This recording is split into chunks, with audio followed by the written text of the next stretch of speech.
Hello दोस्तों। देखो यार, इस वीडियो में हम लोग बायोलॉजी के कुछ इंपॉर्टेंट पॉइंट कवर करने वाले हैं। इस वीडियो में हम पढ़ने वाले हैं ईयर कॉन्ट्रीब्यूशन ऑफ साइंटिस्ट को। Year and contribution of scientist से प्रीवियस ईयर में भी नीट में कई बार क्वेश्चन पूछे जा चुके हैं। तो इस वीडियो में हम लोग कुछ इंपॉर्टेंट पॉइंट कवर करने वाले हैं बायोलॉजी के, जहाँ से आप लोगों के एग्जाम में क्वेश्चन पूछे जाने के चांस बहुत ज़्यादा है नीट 2025 में। सबसे पहला अपना पॉइंट है जोसेफ प्रिस्ले 1770 में इन्होंने बताया था essential role of air in growth of green plant. Green plant की ग्रोथ में एयर का क्या एसेंशियल रोल है, इसके बारे में बताया था जोसेफ प्रिस्ले ने 1770 में।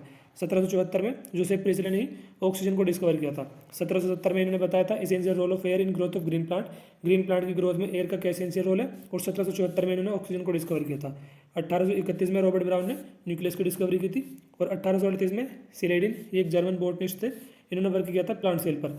1839 में स्वान, एक ब्रिटिश जूलॉजिस्ट थे, इन्होंने वर्क किया था बोथ प्लांट और एनिमल सेल। सिलेडिन इन्होंने वर्क किया था प्लांट सेल पर, और स्वान ने वर्क किया था प्लांट और एनिमल दोनों सेल पर। 1855 में रुडोल्फ फिट्जो ने बताया था ओमनी सेलुला ई सेलुला के बारे में। इसका मतलब है cell arise from pre existing cell. Cell जो अराइज होती है प्री एग्जिस्टिंग सेल से अराइज होती है। ओमनी सेलुला ई सेलुला के बारे में बताया था रुडोल्फ फिट्जो ने 1855 में। लाइफ ओरिजिनेट होती है फ्रॉम प्री एग्जिस्टिंग लाइफ, इसके बारे में बताया था पास्चर ने। Life originate from non living decaying and rotting matter, spontaneous generation theory के बारे में बताया था एरिस्टोटल ने। Life originate from non living decaying and rotting matter, life originate होती है non living decaying and rotting matter से, इसके बारे में बताया था एरिस्टोटल ने, जिसे स्पॉन्टेनियस जनरेशन थ्योरी का नाम दिया गया था। अगला पॉइंट है केमिकल इवोल्यूशन के बारे में बताया था ओपेरिन एंड हाल्डेन ने। इन्होंने बताया था लाइफ ओरिजिनेट होती है pre existing non living organic molecule से, जैसे आरएनए प्रोटीन से, इसका नाम दिया गया केमिकल इवोल्यूशन। केमिकल इवोल्यूशन के बारे में बताया था ओपेरिन एंड हाल्डेन ने। ओपेरिन रशिया से थे और हाल्डेन इंग्लैंड से। 1856 से 1863 में मेंडल ने एक्सपेरिमेंट किया था गार्डन पीपर 7 ईयर के लिए। 1860 में जूलियस फोन सेजस इन्होंने हाइड्रोफोनिक्स की टेक्निक को डेवलप किया था 1860 में। 1865 में मेंडल ने अपने वर्क को पब्लिश किया था, मेंडल पब्लिक हिज वर्क। 1866 में लैंगडन डाउन ने डाउन सिंड्रोम की डिस्कवरी की थी। 1869 Friedrich Miescher first identified DNA, DNA को आइडेंटिफाई किया था और उसका नाम दिया गया था न्यूक्लिन।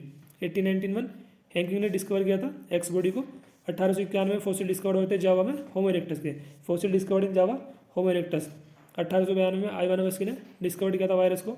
1898 में बेजर ने एक कंटिन्यू बायो फ्लूइड के बारे में बताया था इन्होंने, जिसे इन्फेक्शस लिविंग फ्लूइड कहा गया। 1898 में केमिली गोजी ने डिस्कवर किया था गोल्जी बॉडी को।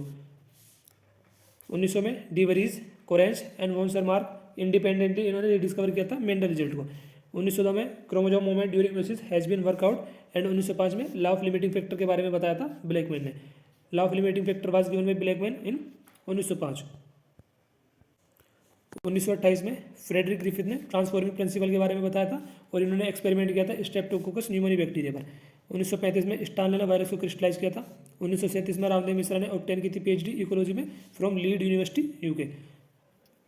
1938 coelacanth fish caught in South Africa, South Africa में सीलाकैंथ फिश पकड़ी गई थी 1938 में। 1945 में फ्लेमिंग, चेन एंड फ्लोरे को नोबेल प्राइज मिला था। 1950 में वाटसन ने ऑब्टेन की थी पीएचडी। 1951 में फैमिली प्लानिंग प्रोग्राम की शुरुआत हुई इंडिया में, family planning program starting in India 1951। 1952 में हर्सन चेस ने एक्सपेरिमेंट किया था बैक्टीरियोफेज पर, और इन्होंने बताया था कि unequal proof of DNA is the genetic material. 100% किसके एक्सपेरिमेंट से सिद्ध हुआ है कि डीएनए जेनेटिक मटेरियल है, हर्सन चेस के एक्सपेरिमेंट से। इन्होंने अपने एक्सपेरिमेंट में लिया था बैक्टीरियोफेज को।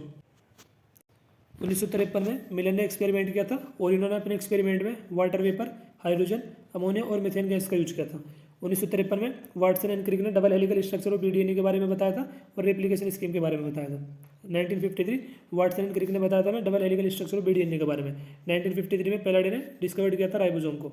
1954 में Ramachandran triple helical model of collagen के बारे में बताया था इन्होंने।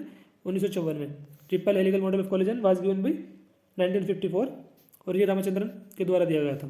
1954 में क्रिक ने कंप्लीट की थी पीएचडी। 1958 में मेजर सेल इंस्टाल ने वर्क किया था इकोलाई पर, और इन्हें प्रूव किया था semi conservative replication of DNA in prokaryote. DNA semi conservatively replicate करता है प्रोकैरियोट में, इसके बारे में बताया था मेजर सेल इंस्टाल ने।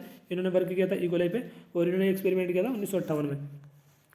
1958 में टेलन ने वर्क किया था विसियाफावा पर, और इन्होंने प्रूव किया था semi conservative replication of DNA in eukaryote. DNA semi conservatively replicate करता है यूकैरियोट में, इसके बारे में बताया था टेलन ने 1958 में, और इन्होंने वर्क किया था विसियाफावा पर। मेजर सेल इंस्टाल ने बताया था प्रोकैरियोट में, और इन्होंने वर्क किया था इकोलाई पर। दोनों का ईयर सेम है 1958। 1960 में कैथरा निसाव ने पब्लिश की थी anatomy of seed plant. Anatomy of seed plant को पब्लिश करा था कैथरा निसाव ने 1960 में। 1961 में मेलविन केल्विन को नोबेल प्राइज़ मिला था। 1962 में वाटसन क्रिक एंड विल्किंस को। 1963 में वीट वेराइटीज सोनालिका एंड कल्याण सोना इंट्रोड्यूस। स्ट्रेटेजीज वाला चैप्टर वैसे नीट के सिलेबस से हटा दिया गया है। 1963 में 2 enzyme responsible for restricting growth of bacteriophage in E coli were isolated. Derivative of IR8 and Taichung native 1 introduce हुआ था 1966 में। 1969 विटेकर ने 5 किंगडम सिस्टम ऑफ क्लासिफिकेशन के बारे में बताया था। 5 किंगडम थे Monera, Protista, Fungi, Plantae and Animalia. 1971 में गवर्नमेंट ऑफ इंडिया ने MTP को लीगलाइज किया था। Government of India legalise MTP। 1971 में डायनन ने डिस्कवर किया था वायरोइड को। वायरोइड की डिस्कवरी की थी टीओ डायनन ने 1971 में। 1972 में सिंगर एंड निकोलसन ने फ्लूइड मोजेक मॉडल के बारे में बताया था। सिंगर और निकोलसन ने फ्लूइड मोजेक मॉडल के बारे में बताया था 1972 में। 1972 में कोहन एंड बोयर ने फर्स्ट रिकॉम्बिनेंट DNA को बनाया था। 1972 में Stanley Cohen and Herbert Boyer form first recombinant DNA।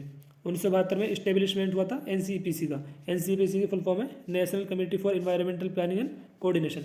Establishment of NCPC 1972। NCPC की फुल फॉर्म है national committee for environmental planning and coordination. Water act 1974। तो इस वीडियो में हम लोगों ने कुछ बायोलॉजी के इंपॉर्टेंट पॉइंट कवर करे हैं, जिससे आप लोगों के एग्जाम में क्वेश्चन आने के चांस है। तो आप लोग इन पॉइंट्स को जरूर नोट डाउन कर लेना। अगली वीडियो में जल्दी मिलता है। धन्यवाद दोस्तों।